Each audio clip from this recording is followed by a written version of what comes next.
My name is Robin, and I was 19 when I was hired to be a night shift guard at Spring Pine National Park.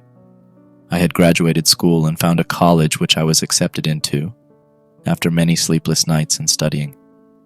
My parents were worried I wouldn't have enough income since they couldn't send me off with too much, so they suggested I look for a job near my college I could do, which wouldn't clash with my college timetable.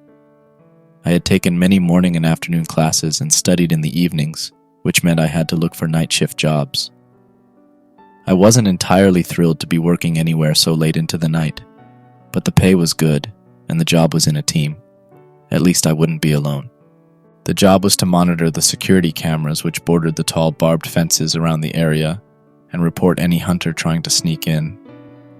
It looked good and gave me decent time to sleep after the shift before my classes started. Not to mention I didn't have to do much, so I could squeeze some extra studying on uneventful nights. I signed up and sent my resume before doing some more research into the national park itself. It contained many rare species of elk, deer, birds, and a huge list of flora. Unless protected, hunters and lumberjacks would hunt and chop down the wildlife for their high value, which was why the security was too important. I checked any police records to see if any hunters were caught sneaking into Spring Pine. Only a couple in the past 10 years. As much as this rested any worries I had, something had caught my eye. Anomaly reports. Some campers had been caught to scream and beg to be let out deep in the night. The national park allowed campers to stay nights, however, due to the decreased amount of rangers and gate checks at night. All gates were closed until the morning. Something about keeping hunters camping and smuggling animals out at night. The screaming campers would claim to see something in the woods, however. Due to the inconsistent descriptions from witness to witness, the government couldn't connect any of them, and therefore no action was taken. Some described a beast which looked like a 10-foot tall bear. Others claimed it was a pale, sprinting humanoid.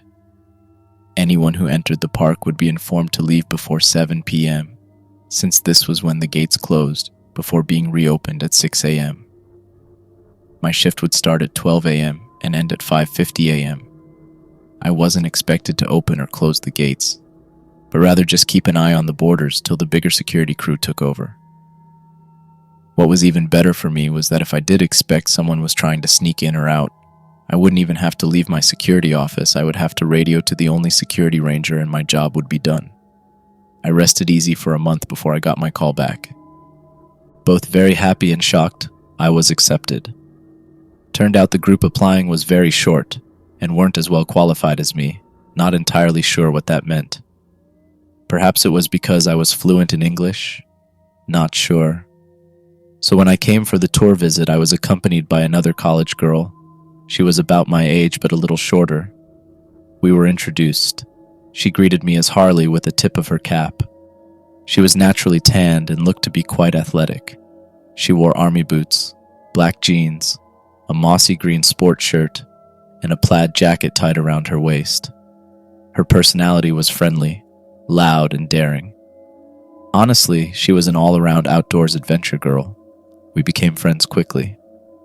The park ranger took us for a day-long walk around Spring Pine, making sure to take a stop at every gate at the north fence, where the main gate was, and where Harley was supposed to be guarding. He gave her the main security card, which could only open a small door through her office, right next to the main gate. The park ranger instructed her on correct procedures if someone tried to get in or out and who to call. I didn't listen too much since it did not concern me. Instead, I looked into the forest. The trees were large and close together, only distanced at rivers, fields, walking paths, and a large lake in the center. There weren't as many bushes, and the forest floor was covered in grass, moss, and occasional fern patches. The distant singing of birds and river flow was relaxing, paired with footsteps on gravel, made the hike incredibly pleasant and enjoyable. I hadn't seen as many animals, but I would spot birds and the occasional squirrel in the trees. No 10-feet-tall bears or pale humanoids. Wonderful. After Harley's instructions were given, we were led to my security cabin. It wasn't big, only a storage room, bathroom, and camera room. He gave me instructions on what to do if I saw anyone trying to climb the fence, was injured or radioed for help. He gave me a key card which would open the side door in Harley's station in case of emergencies. All employees were required to wear an armband with the Spring Pine logo, so after a tour of the cabin, we were given the armbands and timetables. Harley and I exchanged numbers and we parted. Our job would start in a week. My first shift was mostly uneventful. I had arrived with a backpack of snacks, an animal book for local wildlife, and a notepad, in case there was something important I had to remember. I was wearing a plain striped shirt, a hoodie, jeans, trekking boots, and my employee armband. Waiting by the front gate at 11:46 p.m., I was checking my phone to see Harley was on her way. The forest was quiet, and I saw some late evening rangers leaving. They didn't say much but were polite. At around 11:54, a young adult joined me in waiting at the front gate. He introduced himself. "Hey there, you're the new security guard, right?" Taken aback slightly from the sudden introduction, I put my phone in my pocket and spoke. "Oh yeah, my name's Robin. I'm supposed to be in the cabin not too far from here," I responded, while also noticing he had a ranger armband. "Yeah, I know. I'm supposed to escort you there before heading to the watchtower. My name's Andrew." He was slightly taller than me. His brown hair was noticeably messy, but he looked well-mannered. He looked a couple years older than me. That night he wore a navy blue jacket, white shirt, dark gray jeans, and trekking boots. "So, nervous?" He was friendly but spoke quietly, unlike Harley. "Why should I be?" I asked curiously. "I'm not scared of the dark." Which was true. I usually wouldn't be paranoid if I couldn't see. I tended to be rational and knew there was nothing to be scared of. "Ah well, some campers get spooked when they stay the night." He shrugged. "Yeah, I read about that. Isn't it usually just wolves or bears that fright them?" "Well, you could think of it like that. I had to deal with them once, this couple. They were practically begging to be let out. They even left everything behind just to run to the gate. They weren't injured apart from a couple scratches, but they claimed they saw some ghost creature crawling on all fours. Heavy emphasis on its eyes. Something about gold. Not sure. They rambled like crazies." As he was telling the story, I looked into the woods. Could there really be something like that out there? "Don't worry though, we checked their campsite in the morning and nothing was stolen or broken. Probably some snowy owl got the better of them." His voice was calm and collected. "Right. Well, I wouldn't worry about that. We will be in buildings anyway." Still, the thought hung in my head. I quickly forgot it with the arrival of the only other member of the night crew. Making friends without me? Harley arrived, wearing similar clothes from last time, just a different shirt and her armband. Harley and Andrew became friends quickly, and the final park ranger escorted the security guard from the cabin.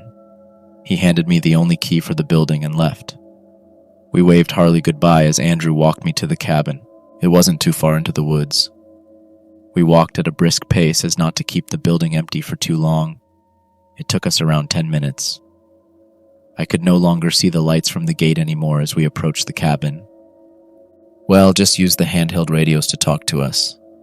I won't take long to reach the watchtower, but I have my radio with me." I unlocked the door, and before stepping inside, I waved him goodbye.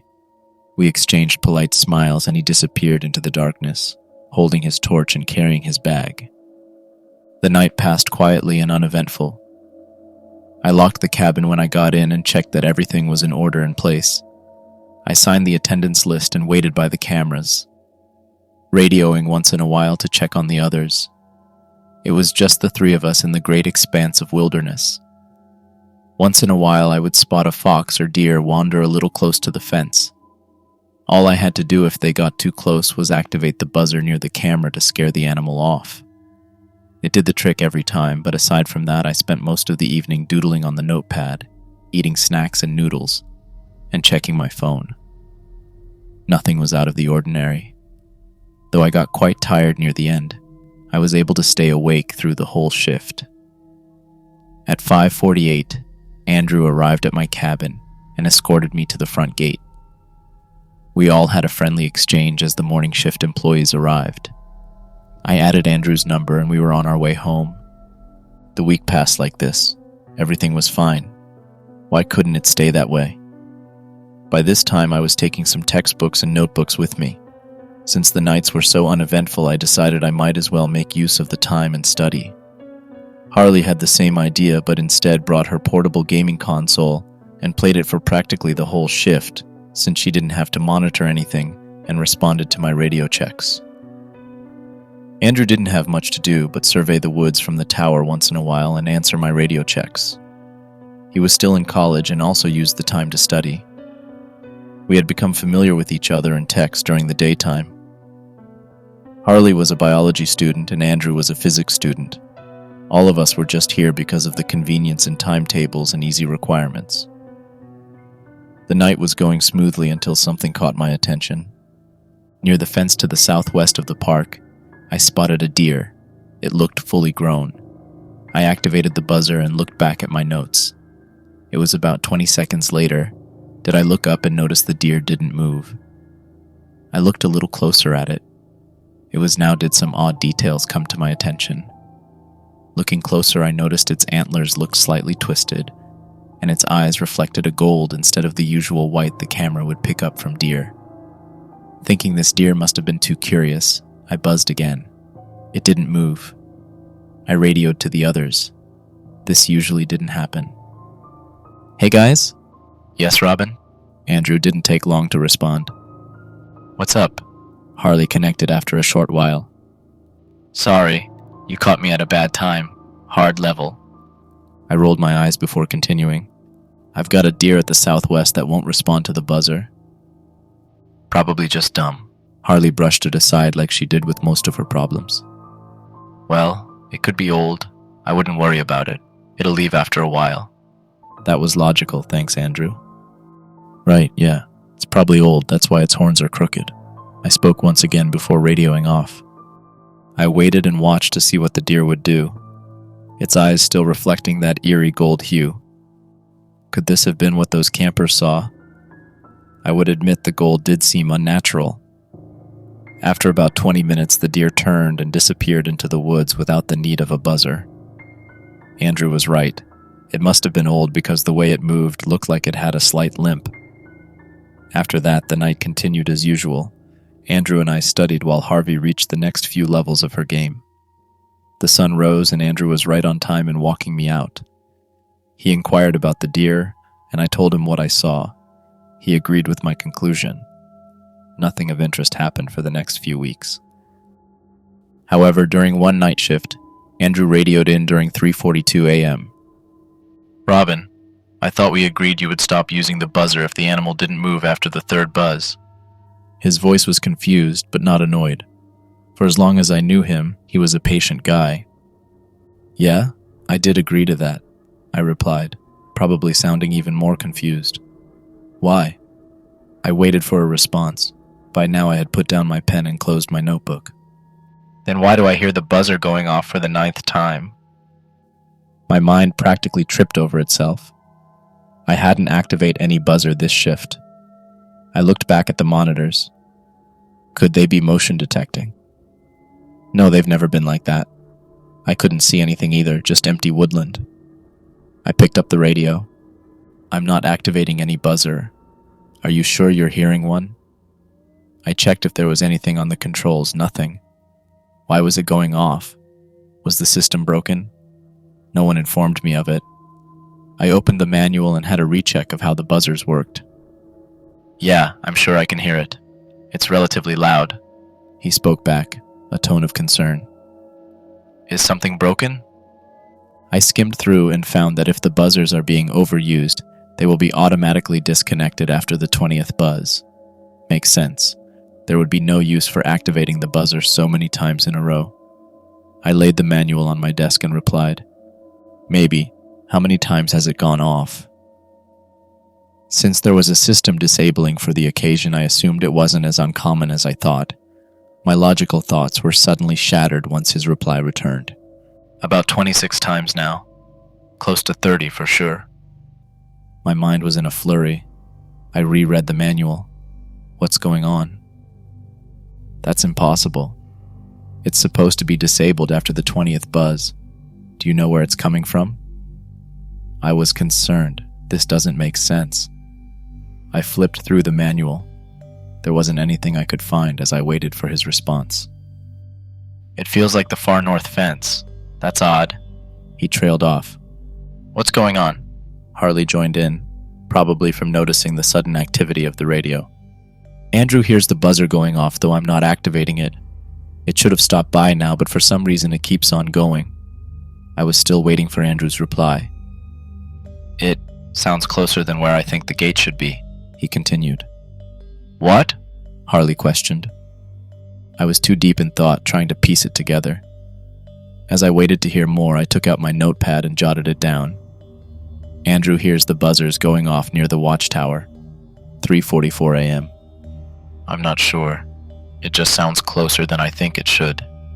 He carried the same tone of tension as I did. Well, maybe the system malfunctioned. I wouldn't worry about it. Harley, in contrast, was much more laid back. We can check it in the morning. There was an empty silence. I wondered if I, too, could hear the buzzer going off. So I got up and walked to the storage room, since it was the only room with a window, and cracked it open. The lock was a little rusty, but with enough effort it gave way. I opened it enough to stick my head through and listened intently. Surely enough, far in the distance, I could hear the faintest alarm. If I hadn't known it was the buzzer, I would have assumed it was a car alarm. I looked around. The lights from the storage room were just enough to illuminate a few feet ahead of me and cascade on the trees close by. I didn't see anything but the deep shadows surrounding and expanding beyond. I slipped back in and shut the window, making sure to lock it. I turned off the storage room lights and returned to the security room. Nothing. We all stayed silent for the rest of the night, until Andrew spoke again. Hey, I think it's done. I can't hear it anymore. He still sounded slightly concerned. See? Problem solved itself. It probably ran out of batteries or something, I don't know. Harley didn't seem to care all too much, probably still focusing on her game. Let's check in the morning. I'll report it, I offered. Yeah, okay. Something about the way he said it made me feel like it wasn't completely convinced that would be enough. I checked the cameras for an hour before continuing my studying. Everything Harley was saying made sense. Still, something felt off. The morning came. Before leaving to go to our homes' dorms, we all explored the woods between Andrew's watchtower and the gate. The sun was up and illuminated the forest in a natural glow. Birds sang gently as some early joggers passed by. We were all quite tired, but were determined to find the source. After walking around for 20 minutes, we couldn't find anything. Nothing was unnatural or out of the ordinary. We all agreed it must have been a system malfunction and left. Nothing like that occurred for a few days. I was studying as usual in the security room, once in a while checking the monitors for intruders. Nothing. The time went by, dragging on in the later hours like usual. I checked on the others once in a while. Andrew was also studying while looking out once in a while, making sure to pay close attention to the north of the watchtower. Harley was still focusing on her game. I believe she mentioned getting a new one since the job gave her extra time to finish levels much faster. Suddenly, at 2:23 a.m., I saw on the north gate a camper had run to the fence. He looked terrified and panicked as soon as he saw the fence ahead of him. I instantly dropped my pen and radioed to the others. Guys, there's a camper panicking at the north fence. He doesn't look injured, but he's looking around. I didn't have to wait long for a response from both of them. Can you see any animals? Harley quickly chimed. Is there anyone else? Andrew also inquired. Both sounding serious and shocked. This was the first time me and Harley would encounter scared campers. I waited and looked at the monitor, straining my eyes. He continued to scream. The camera didn't pick up audio, but I could see he was mouthing, "Help me," and something else. His expression was disturbing. He looked like he had just seen a nightmare. No, doesn't look like anyone else is there. Andrew, should you pick him up? This was the instructions given should someone need aid. After a moment, he replied, Yes, of course, I'm packing some items. I'm going in. Just a sec. He sounded far away from the radio. He was doing something else across the room. "Should I go? I think I'm closer," Harley offered. It was clear her full focus was on the situation and not her game. No, I should go. I'll take him to the front gate, so you should be there. Robin, could you call the emergency number?" I checked a couple drawers before finding the contact list, my hands a little more clumsy than normal due to the desperation.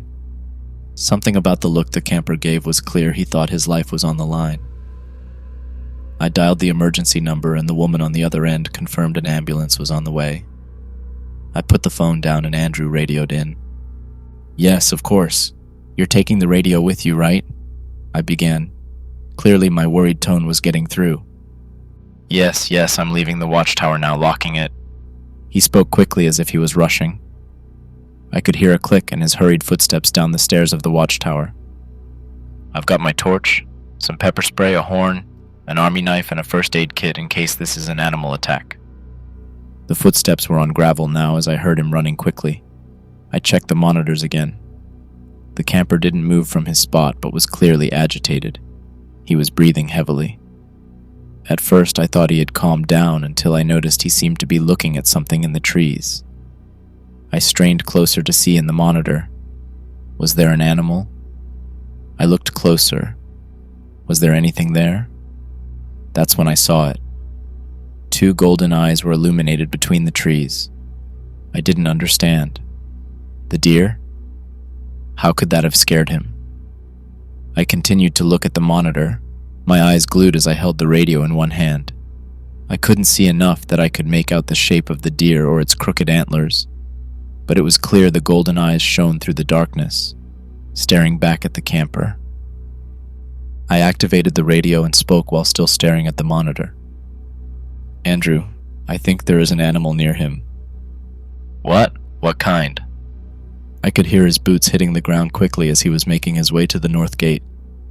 "Have you tried scaring it away with the buzzer?" Wait, that made sense. I was too focused in trying to see the creature I didn't think to try and scare it away. As quickly as I could identify the button, I activated the buzzer and watched as the man jumped slightly from the sudden sound, and the creature's attention turned to me. Its golden eyes directly orientated to the camera and back to the man, as if it was figuring something out. Suddenly, the golden eyes disappeared into the shadows as the man clutched the fence tightly. The sound of the radio nearly made me fall over in my seat. "Robin? What does it look like? I'm near the fence." I shook my head as I thought once again, quickly responding, I'm not sure, but I think it's the deer from earlier. It wasn't scared by the buzzer but left. I could only see the golden eyes of it, but that's it. I think the camper is alone. He looks frightened. You shouldn't run at him." Speaking quickly, I made sure to get the point out. "I understand. I'm reaching the north fence. At which camera do you see him?" He continued. I checked the camera. "Camera 4 north," I reported and waited, still staring at the screen. The man was frozen in place by fear and most likely exhaustion. It wasn't long before I could see Andrew. His jacket made it easy to tell it was him. He calmly approached the man and spoke. I couldn't tell what it was, but the man seemed to calm down and stumbled towards him. Andrew offered his shoulder to lean on as they began towards the front gate. I followed them on the monitors while also checking behind them in case something was following them. Andrew kept looking over his shoulder and looking around with his torch. Was he seeing something I wasn't? I continued looking at their surroundings, and behind them, nothing. Maybe Andrew heard something. After a moment, when Andrew stopped and scanned the wood with his torch, he paused. It looked like he froze in place too. Did he spot something? I almost radioed in, but Andrew spoke first before moving quickly towards the main gate. "Oh my God. Robin, did you see that?" His tone was panicked, and I looked back at the monitors. Whatever he saw was outside the field of vision of the camera. No, what is it? What did you see?" I responded, confused, but with an underlying fear creep in my voice. It looked like a person, but pale and... No, it couldn't be. I saw it for just a moment, but there is no way I'm looking back. We're nearly there." I scanned the screens, looking for a pale figure. Where was it? He sounded shaken and panicked, so unlike him. I don't see anything. Can you describe it? I was cut off by his voice. God damn it, Robin, stop. That isn't funny. His yelling caught me off guard. I'm scared enough as I am. You didn't have to activate the buzzers without a warning. My mind raced. I didn't. I swear I didn't. Are you sure it's the buzzer? Just as I finished the question, I saw something. Very briefly, the camera picked up someone running through the trees. I thought it was male, but it seemed very tall and its body was twisted and moved naturally, like a limp. Before I could see any more, it disappeared into the trees, and I lost sight of it. Holy crap, I radioed. Whatever it was, I just saw it. Now I understood the need for Andrew's panic. It moved quickly, but I could see enough to tell I would be terrified of it. Luckily, Andrew and the camper had reached Harley's office. I sighed and checked the monitors for any sign of the creature. Nothing. Harley and Andrew radioed in to say the camper didn't look badly injured, but his behavior was erratic and paranoid. An ambulance arrived and took him away before our shift was over. The shit happened back there? I heard Harley speaking over the radio. Her tone was concerned but also aggressive. Look, I'm still trying to figure it out. I'm not the only one who saw it, right? Robin, you said you did. He sounded desperate. I wonder if he was sure about what he saw. I decided not to lie, though. It would be logical to make sure they knew exactly what I did. Yeah, I saw something on the cameras following you. It was difficult to tell, but it looked like a really tall, pale human. But it wasn't human. I'm sure. It looked all mangled and twisted and limped quickly after you, like it was trying to be human. I wasn't sure what I meant by that last part, but I let my thoughts wander. Something about that thought made me think. Guys, I think we should meet up after our shift and check the woods. I think I've got an idea. It was 5:21 a.m. and near the end of our shift. Wait, so this isn't some crappy prank you're trying to pull? Harley finally spoke again. I know what I saw. I'm not going back to the watchtower after that. I'm staying here. I could hear him pull out a chair and sit. Harley didn't protest, so they sat there in silence. As they did, I looked around the office, checking for something. Maybe the last guard left notes or anything that would give me the answers I wanted. My blood went cold as I heard something outside the cabin. Slow, irregular footsteps approached and began circling around the building. I could barely move as I heard it. I slowly backed away from the door, my steps slow and quiet against the wooden planks. Holding my breath, I turned off my radio. It would cut off my communication, but in this situation, I was damn ready to pay it. My lips quivered as I felt it tapping the outer wall of the cabin, making a tick-tick-tick sound ring through the building. I stepped back and lowered myself to the floor, praying the floorboards not give out and make a sound. I could feel my eyes welling up from the fear. That thing was right outside the cabin, separated by a wall and empty space. After folding in on myself, I slowly opened the bottom cabinet below the desk. A small space I had discovered I could fit in one boring night. It made a creaking sound. Fuck. The footsteps stopped right outside the door. I wasted no time in stepping into the empty cabinet and curling in, shutting the door both as quickly as I could but still making a creaking sound. It was complete darkness. Nothing to see but a whole hell of a lot to hear.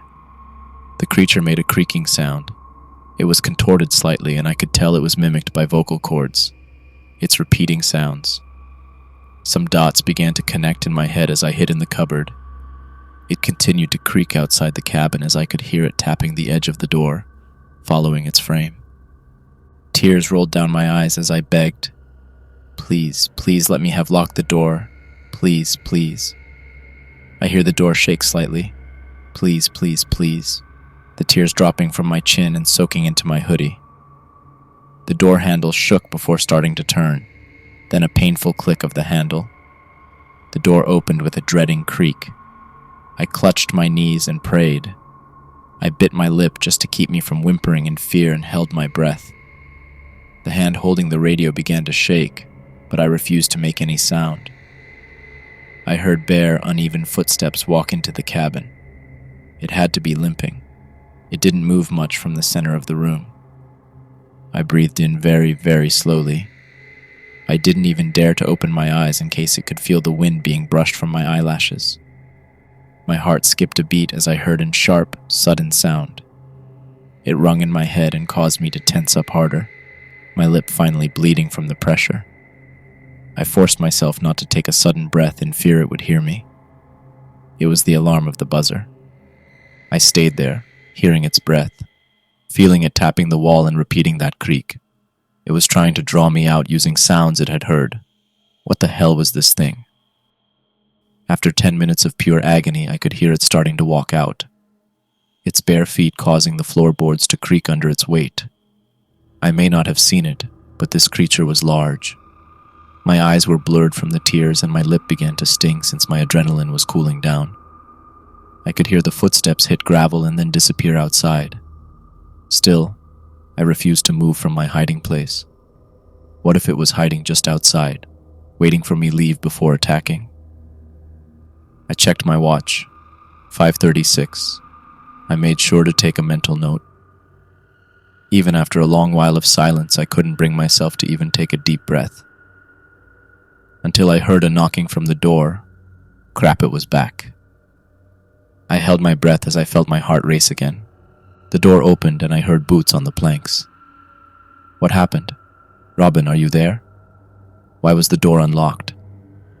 It was the voice of Andrew, or was it just a mimicked voice of Andrew? I reached into my pocket slowly and took out my phone. I texted to him while still remaining silent. He sounded like he headed to the storage room to look for me. Is that you? I texted and waited. Yes, I'm at the cabin. Where are you? I finally took a deep breath and burst out of the cabinet. Holy shit, I can't believe I'm still alive. I was shaking from the sudden release of fear. Andrew rushed into the room and looked at me confused. What? What happened? Are you okay? Why didn't you respond? He pat me on the shoulder while spurting out question after question. I slowed down my breathing. Finally, standing up straight and taking my bag, I walked out of the cabin and looked around. Robin, are you going to tell me what's going on? Andrew grew slightly irritated but mostly concerned as he followed me. You're not going to believe it. I spoke quietly as I looked around, expecting something to look back at me. The sun's early light was piercing through the trees, but I still couldn't see anything beyond the trees. As we walked to the front gate, I told Andrew everything.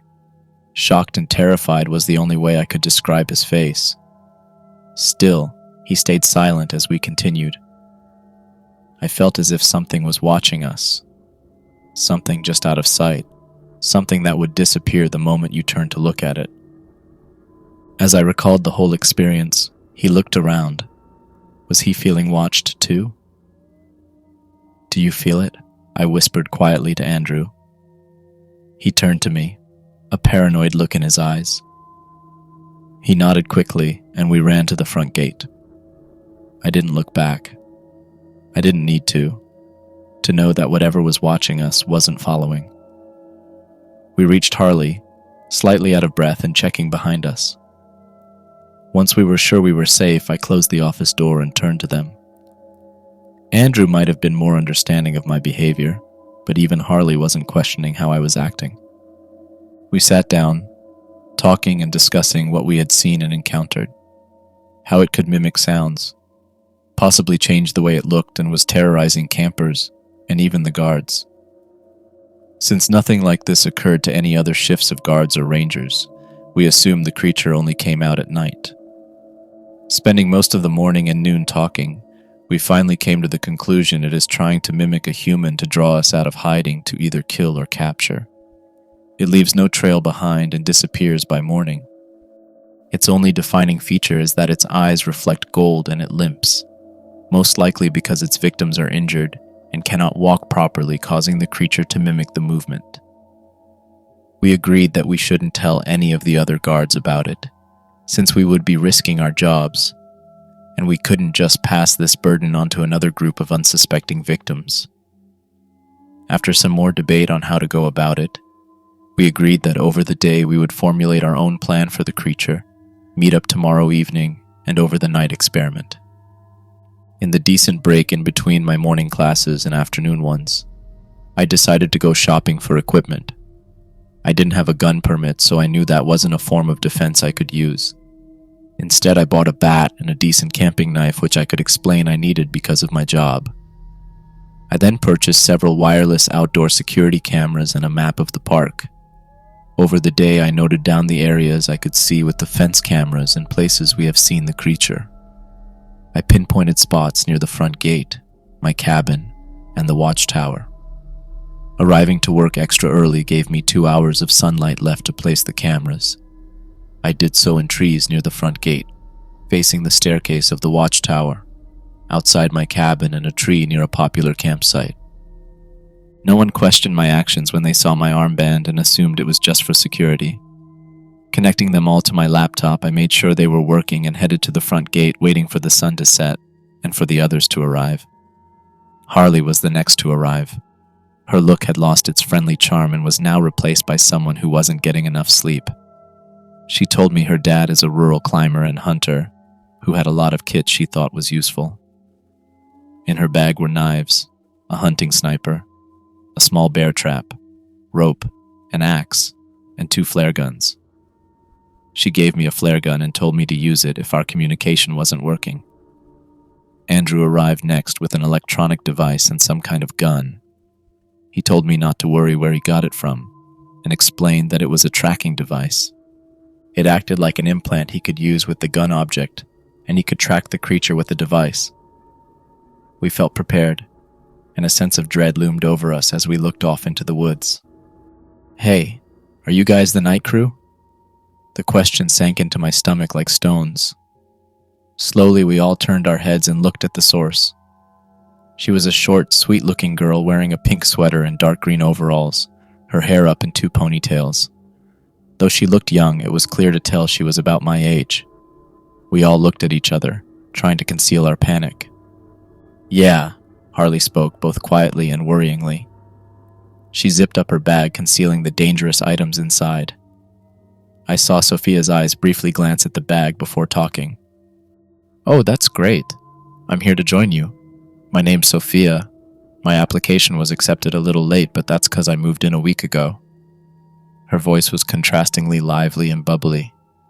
It felt like something gripped my throat as I succumbed to the fact that we would have to deal with her and the creature. "What's wrong?" I opened my mouth to talk, but Andrew spoke next. I could see he had already put away the tracking device. "Nothing. It's just we weren't expecting anyone new. Which station are you at?" He was trying and failing horribly to ignore the tension in the room. I nearly felt bad for him. "I'm joining someone at the security office to monitor cameras." She began fiddling with her invoice. "Oh then, that's me. I'm Robin, that's Andrew, and this is Harley." I finally spoke. It wasn't easy since it felt like my throat was closing up. After giving her a radio, we exchanged concealed, panicked looks. What are we going to do with her? Why of all nights did she arrive now? Should we tell her? Would she believe us?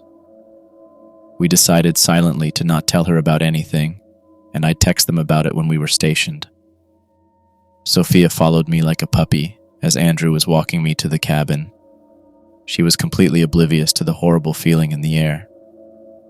She was slightly behind us, her torch spinning around as her arms swung merrily at her sides.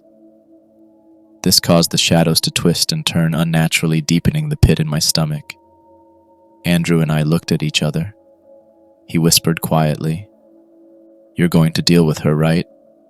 He spoke under his breath. Even in the silence of the woods, I felt someone else could hear it. I nodded and turned to look at Sophia. She was still looking around at the trees. It didn't feel like anything was watching us, but I knew the way she was flashing the torch all over the place was bound to catch the creature's attention. Still, she walked across the gravel and gave me a friendly smile when she finally did look at me. It felt almost faked or forced. Andrew dropped us off at the cabin, and I could see his pace picked up now that he was alone. We quickly waved goodbye as I saw him taking something out of his bag, maybe a knife. Wow, this place is so cozy, Sophia evaluated as she stepped into the cabin and looked around.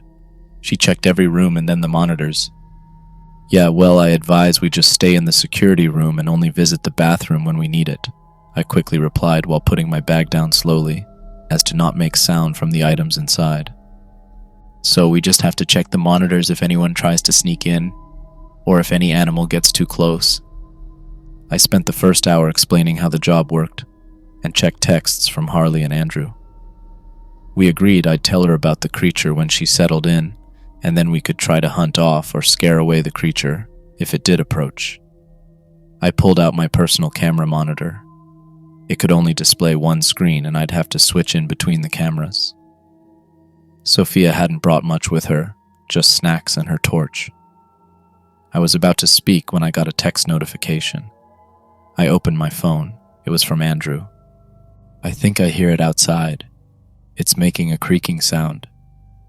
Deciding to tell Sophia later, I switched the handheld monitor to check the base of the watchtower. Sure enough, I saw the creature. It looked even more twisted than last time, as if its spine was folding in on itself, trying to shrink into a more human height. The sight of it cracking its posture rose a sickening feeling in my stomach. I replied while also looking at Sophia. She seemed to be fixed on the monitors and eating a snack. Yeah, it's at the base of the stairs. Do you have a weapon? The creature continued to contort itself, till I would almost mistaken it for a tall man with some kind of back issue. Damn it, yeah, I have a knife. Don't do anything. I don't think it's trying to climb the stairs. I continued to monitor the creature. Hey, Sophia? I finally remembered what the text distracted me from. Yeah? It sounded like her cheek was full of something. Would you believe me if I told you there's a creature in the forest? Sophia stopped chewing and turned to look at me. Why? Her joyful tone melted away. Well, at night this pale creature comes looking for campers and us night guards. Me and others have this plan to deal with it, but she cut me off by slamming her snack bag onto the desk. I know what you're trying, Robin. She stood up from the chair and looked at me with a hurtful expression. What? I didn't have the words. Don't think I didn't notice the weapons you and the others were carrying. And that you're going to deal with her, right? Comment. You guys are just trying to find the right opportunity to kidnap me. I know about the night guards going missing here. It's cause of you, isn't it? She picked up her bag and I tried to get up. It's not like that, just listen to me. I'm not lying, that thing is dangerous. I slowly walked towards her. She pulled out a small pocket knife. And to think, you were going to lure me to some safe hiding spot in the woods, to hide from a creature. Get away from me. She threatened with her knife and walked towards the door. Before I could say anything, she opened it and ran off into the dark. She slipped on her bag and used the torch to guide her through the trees. I watched her from inside the cabin, resenting to yell. I closed the door, locking it and grabbing the radio. I also noticed that Sophia's radio was gone. She most likely took it in her bag. I called into the others and informed them of Sophia being out alone. They both cursed and we panicked as we thought about what to do. I checked the cameras and the creature had disappeared from the base of the watchtower. I bit my lip and took my bag, determined to find Sophia before something else did. I checked the camera outside the cabin. Nothing. Taking a deep breath and turning on the torch, I walked out, looking around wearily before stepping outside. I jogged into the woods, the radio still hanging on my bag. I had mounted the flare gun on my belt, holding the torch in one hand and a baseball bat in the other. It felt horrible running through the wood while I knew the creature was somewhere out there. My paranoia sent my heart racing as I felt my breath catch at every sound around me. In the distance, I heard a scream as I received a text. I'm going out too, Andrew informed. I continued to run towards the sound of the scream, hoping dearly it was Sophia just panicking at some animal. That's when I felt it. That paralyzing spike that struck through my whole body. Something was watching me. I spun around and aimed the torch at all degrees. my heart reaching my throat. I paused, the light finally hitting something. 2 golden eyes looked back, just above eye level. My hand trembled as I stood there, frozen in place by fear. The creature had found me, this time with nowhere to hide. We stayed there, for what felt like 5 minutes was most likely 1, until it made a screaming sound, like a corrupted version of Sophia's. I turned and sprinted, using the torch to light the ground. I could hear the footsteps of the creature behind me. My eyes welled as I saw the trees passing by, my legs running on fear. I hated that I could hear it. It was catching up, no longer screaming. I knew I couldn't outrun it, and I had no idea of where I was going, so I decided to confront the creature. I turned around and swung my bat as hard as I could. It just missed the creature but caused it to jump back. If I waited a second longer to turn around, I was terrified to think what it would have done if it caught me. I finally got a proper look at the creature. It looked like a twisted, taller version of Andrew, mimicking his jacket, jeans, shirt, and boots, but its face was contorted and inhuman. Its eyes looked brown but reflected gold from the torch's light. Its hands were long, sharp, and crooked, making it look like a nightmare version of Andrew. My hand trembled as I readied to swing again, the tears in my eyes welling up, slightly blurring my vision. The radio in my pocket emitted static noise before Andrew's voice spoke through it. "Robin? Robin, where are you? Are you okay?" My stomach felt completely twisted as I saw the face of the creature crack its jaw back and forth, looking more and more human each time it was replaced. It opened its mouth and twitched slightly as it spoke. "Robin? Where are you? Are you okay?" It tried to echo back. Its back cracked slightly as its height decreased again. "Where are you? Robin, are you okay? Where are you?" My lip whimpered as I heard it continue to correct the mimic, sounding more and more like Andrew. Its facial features also twisted around to look more and more human. "Get away from me, you freak!" I screamed and swung again for it. I felt a crunching sound as the bat hit, as if the bones were moving around inside of it and were delicate. It let out a scream as I felt something shove me away. I fell onto my back as the force was too much for me. I took the flare gun from my belt and tried to aim at it, my hand shaking from the desperation. "Eat shit, bitch," I spoke under my breath as I fired the flare into its face.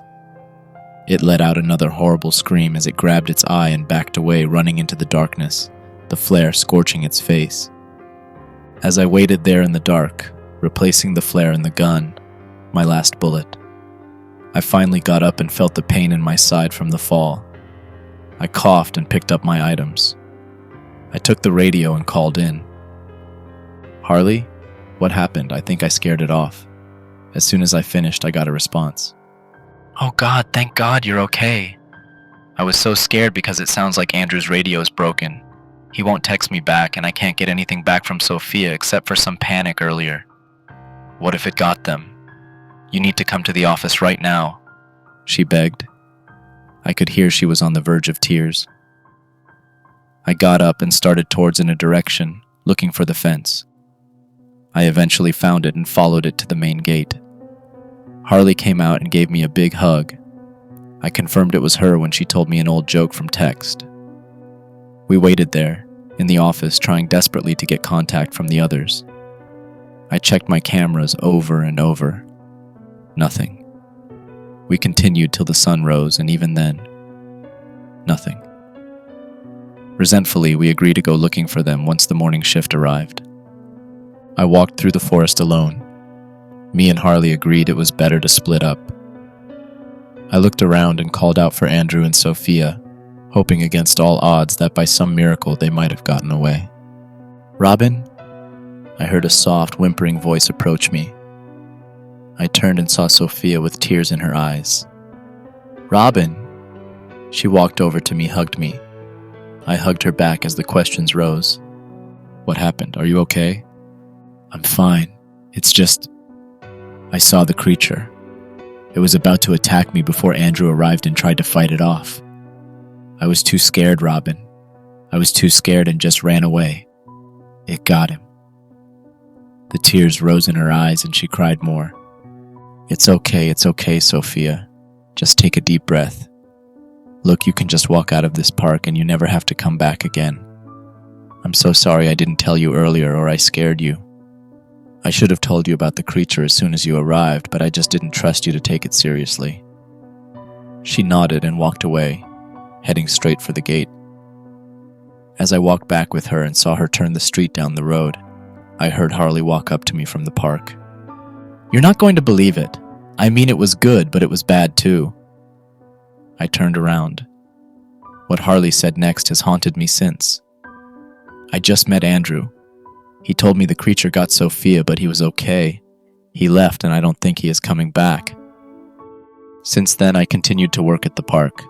I never saw the creature again. It got out and now walks through the streets, hiding as anyone and anywhere. I talked to minimal people, only trusting the people I knew before that job. Both Andrew and Sophia disappeared without a trace. The police couldn't find them. They just vanished. I'm convinced now that my stubbornness to tell Sophia the truth too late was what led to this. Anyone around me could be the creature. I'd jump at every sound in the night, every unexpected person around the corners and every bush shake or branch creak. My mind's been haunted from that day on, as I continue to pray that maybe one day I'll see those golden eyes on the security cameras again.